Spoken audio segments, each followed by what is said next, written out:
If you think Uber makes money from rides, you're wrong. The ride is just what you see, not where the business actually operates. Uber controls the marketplace behind every ride, and that marketplace determines who gets paid, when, and how much. So what is Uber actually building? Because it's not just an app, and it's not just a ride service. What it's really building is a system that coordinates millions of decisions in real time. That system matches riders, drivers, and pricing simultaneously, and once it reaches scale, it becomes extremely difficult to compete with. Most companies make money by selling something at a margin, but Uber doesn't operate like that. Every ride is unpredictable, with demand shifting constantly and driver availability changing minute by minute. That makes consistent per-ride profit unreliable, but that's not what Uber is optimizing for. Instead, it's managing movement in real time, adjusting how the platform behaves based on live conditions. If someone opens the app during rush hour, the price they see is already different than it was minutes earlier. At the same time, a driver logging in sees a completely different earning opportunity, because both sides are reacting to the same underlying system. In a busy downtown area, a 5-minute difference can double the price of a ride. That change isn't random. It reflects demand rising faster than drivers can respond. And this is where most competitors fail, because building an app is easy, but coordinating millions of decisions across thousands of cities in real time is not. Uber isn't just processing rides, it's continuously adjusting a live marketplace. Every interaction feeds into how the platform behaves next, turning individual decisions into patterns it can act on. Over time, the platform stops reacting and starts anticipating what will happen next, and that shift is what changes the model. It's tracking patterns like time of day, location, and historical demand, which allows it to adjust before the surge fully happens.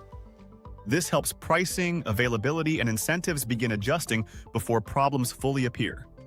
The system starts shaping behavior in real time instead of reacting to it. That difference is what makes the platform more effective as it grows. A competitor doesn't just need drivers to match this. They need enough drivers in the right places at the right times with enough rider demand to keep everything moving. If a city has too many riders and not enough drivers, wait times spike and people leave. If there are too many drivers and not enough riders, earnings drop and drivers stop logging in. That balance has to be maintained constantly, and that's what makes the system fragile to build but stable once it reaches scale. Uber operates in over 10,000 cities worldwide, with millions of drivers and riders using the platform daily. In 2023 alone, Uber completed over 9 billion trips globally, and that volume creates constant real-time feedback. That feedback allows the platform to adjust faster and more accurately over time. And that's where the model starts to shift. At that point, Uber isn't just facilitating rides, it's deciding when rides happen, where they happen, and at what price. They do this by adjusting pricing and driver incentives, increasing or decreasing how many drivers are active in a specific area at any given time. That control is what the business is built on. Uber takes roughly 20 to 30% from each transaction, but that only exists if the marketplace is functioning. If rides stop happening, revenue disappears immediately. So the goal isn't maximizing each ride, it's keeping the entire marketplace active and stable. From here, the difference shifts to speed as the system begins improving faster than competitors can match. More usage improves pricing accuracy, better pricing reduces idle time, and lower idle time increases driver earnings consistency. That reliability makes the platform more attractive on both sides. As more people rely on it, performance improves further, and that cycle compounds over time.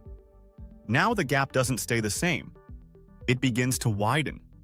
Competitors aren't just behind on features, they're operating with less information and slower adjustment cycles.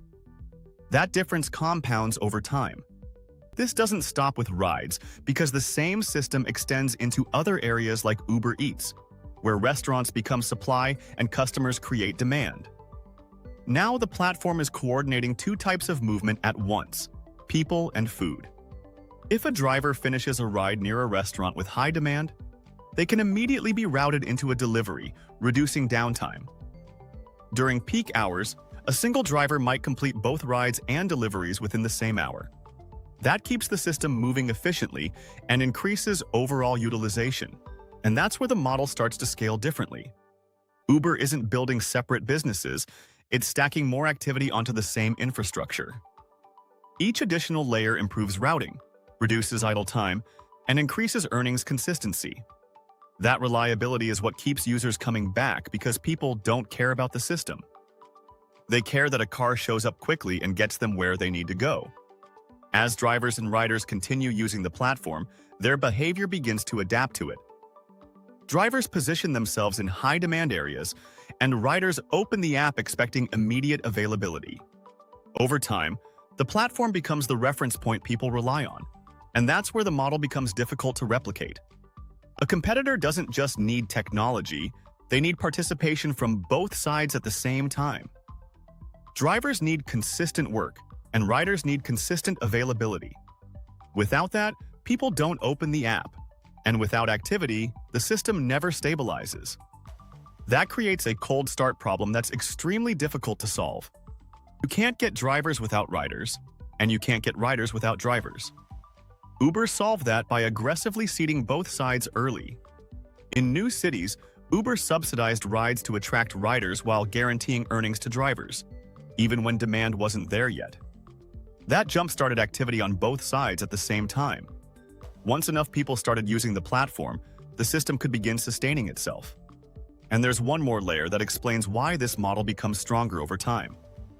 As the system scales, the cost of each additional ride doesn't increase at the same rate. Uber doesn't own the cars, it doesn't employ most of the drivers, and it doesn't carry the same fixed costs as traditional transportation companies. That means as usage increases, Uber isn't scaling costs the same way. It's scaling coordination. If a traditional company doubles output, it usually needs more assets, more employees, and more overhead. But Uber is adding more activity to the same underlying system. That changes how margins behave. Because once the network is established, each additional ride becomes more efficient to process. Routing improves, matching becomes faster, and idle time decreases across the platform. Those small efficiency gains compound across millions of transactions. At scale, even slight improvements in efficiency translate into meaningful profitability gains. And that's what makes the model different. Uber doesn't need every ride to be highly profitable. It needs the system to become more efficient over time. And once efficiency improves faster than costs increase, the model doesn't just scale, it strengthens. At that point, the advantage becomes self-reinforcing, because more usage improves the platform and a better platform attracts more usage. Competitors aren't chasing a fixed target, they're chasing something that keeps adapting. And once a system reaches that stage, catching up becomes structurally unlikely. So when you step back and look at Uber clearly, the model changes. The ride is what you see, but the marketplace is what's actually operating. And the marketplace is what determines who wins.